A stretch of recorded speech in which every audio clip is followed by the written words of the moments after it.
நம்ம Ashwin sweets and snacks export பண்றதுக்கு 7373041434 மற்றும் www.ashwinsweets.com கான்டாக்ட் பண்ணுங்க. தென்னிந்திய இயற்கை வேளாண் மாநாடு 2025 தொடங்கி வைக்கிறார் பிரதமர் நரேந்திர மோடி. அங்கு அவர் விவசாயிகளோடு கலந்துரையாடி வருகிறார். அந்த காட்சிகளை பார்த்து வருகிறோம். இது தொடர்பான விவரங்களோடு இணைகிறார் எமது செய்தியாளர் ராஜேஷ். வணக்கம். தற்போது பீகார் தேர்தலுக்கு பிறகு முதல் முறையாக பிரதமர் நரேந்திர மோடி தமிழகத்திற்கு வருகை தந்திருக்கிறார். தொடர்ந்து எலெக்ஷன் வரக்கூடிய சூழலில் அவருடைய வருகை எந்த அளவுக்கு முக்கியத்துவம் வாய்ந்ததாக பார்க்கப்படுது? பிரதமர் நரேந்திர மோடி அவர்கள் விவசாயிகள் சம்பந்தப்பட்ட மாநாட்டிற்கு வந்திருந்தாலும் கூட நிச்சயம் இதில் அரசியலும் இருக்கும் என்று அரசியல் நோக்கர்கள் தெரிவிக்கிறார்கள். காரணம், விரைவில் சட்டமன்ற தேர்தல் வர இருக்கக்கூடிய சூழ்நிலையில் பாஜகவினுடைய முக்கிய தலைவர்கள் மற்றும் நிர்வாகிகளையும் பிரதமர் நரேந்திர மோடி சந்திக்கின்றார். எனவே இந்த சந்திப்பின் போது தேர்தல் சம்பந்தமாக அவர் கட்டாயம் பேசுவார் என்று சொல்கிறார்கள். அதே போல கூட்டணி கட்சியினுடைய தலைவர்களும் பிரதமர் நரேந்திர மோடியை சந்திக்கக்கூடிய காரணத்தால் இது அரசியல் முக்கியத்துவம் வாய்ந்ததாகவும் பார்க்கப்படுகின்றது. பிரதமர் இன்றைய தினம் உரையாற்றும் போது தமிழ்நாட்டினுடைய அந்த அரசியல் நிலவரங்கள் குறித்தும் பேசுவதற்கான அந்த வாய்ப்பு இருக்கின்றது. அவ்வாறு பேசக்கூடிய பட்சத்தில் அதை வைத்து விவாதங்கள் எழுவதற்கான வாய்ப்பு இருக்கின்றது. எனவே பிரதமர் நரேந்திர மோடியினுடைய இந்த வருகையை பொறுத்தவரையிலே ஒரு முக்கிய நிகழ்வாக இது பார்க்கப்படுகின்றது. இது அரசியல் முக்கியத்துவம் என்றால் நாம் முன்பே குறிப்பிட்டது போல கொங்கு மண்டலங்கள் கோவை, திருப்பூர், ஈரோடு, சேலம் உள்ளிட்ட இந்த கொங்கு பகுதியில பாஜகவை பொறுத்தவரையிலே சற்று வலுவாக இருக்கின்றது. ஏற்கனவே ஈரோடு மாவட்டத்தில் இருக்கக்கூடிய மொடக்குறிச்சியில பாஜக வெற்றி பெற்றிருக்கின்றது. அதே போல கோவையை பொறுத்தவரையில கோவை தெற்கிலும் வானதி சீனிவாசன் வெற்றி பெற்றிருக்கின்றார். கோவையினுடைய இன்னும் பிற தொகுதிகளிலும் கூட பாஜகவை சார்பிலே போட்டியிட்டவர்கள் நல்ல வாக்குகளை பெற்றிருக்கிறார்கள்.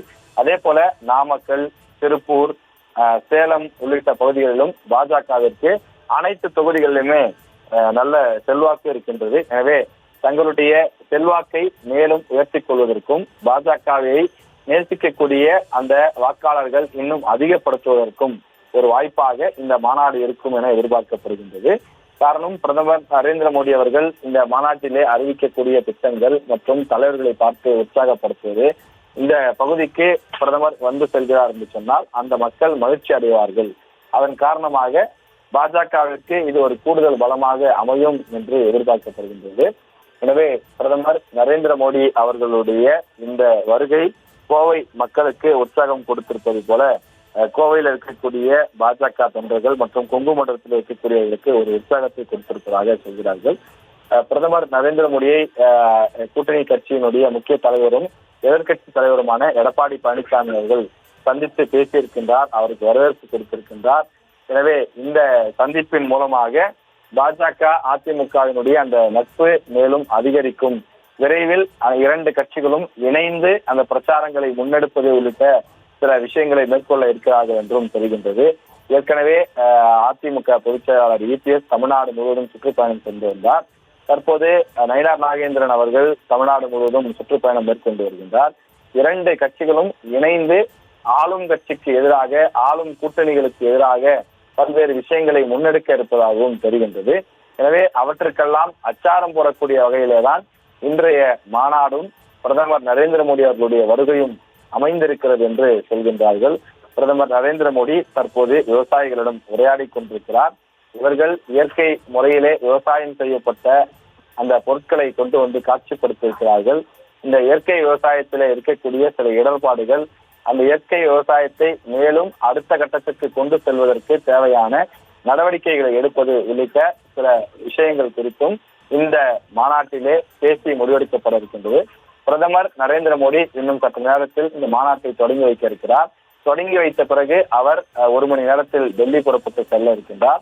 அதே போல இபிஎஸ் இங்கிருந்து புறப்பட்டு சென்னைக்கு வந்து விடுவார் என்றும் தெரிய வருகின்றது. ஆனால் அந்த மாநாடு தொடர்ந்து அடுத்தடுத்த 2 நாட்களுக்கு நடைபெற இருக்கின்றது. பல்வேறு மாநிலங்களை சார்ந்த முக்கிய விவசாய சங்கங்களுடைய தலைவர்கள் பேச இருக்கின்றார்கள். இயற்கை விவசாயத்தை பற்றி நன்றாக ஆய்வு செய்யக்கூடிய அந்த அறிஞர்கள் பேச இருக்கின்றார்கள். பல்வேறு மாநிலங்களினுடைய விவசாயிகள் ஒன்றிணையக்கூடிய காரணத்தினாலே இது ஒரு விவசாயத்தை, இயற்கை விவசாயத்தை பல மாநிலங்களுக்கு கொண்டு செல்வதற்கும் இருக்கக்கூடிய அந்த விவசாயத்தினுடைய தன்மைகளை மற்ற மாநிலத்தை சார்ந்தவர்கள், குறிப்பாக தமிழ்நாட்டை சார்ந்தவர்கள், கொங்கு பகுதியை சார்ந்தவர்கள் அறிந்து கொள்வதற்குமான ஒரு வாய்ப்பாக இந்த மாநாடு உருவாக்கப்பட்டுள்ளது. நம்ம Ashwin sweets and snacks export பண்றதுக்கு 7373041434 மற்றும் www.ashwinsweets.com கான்டாக்ட் பண்ணுங்க.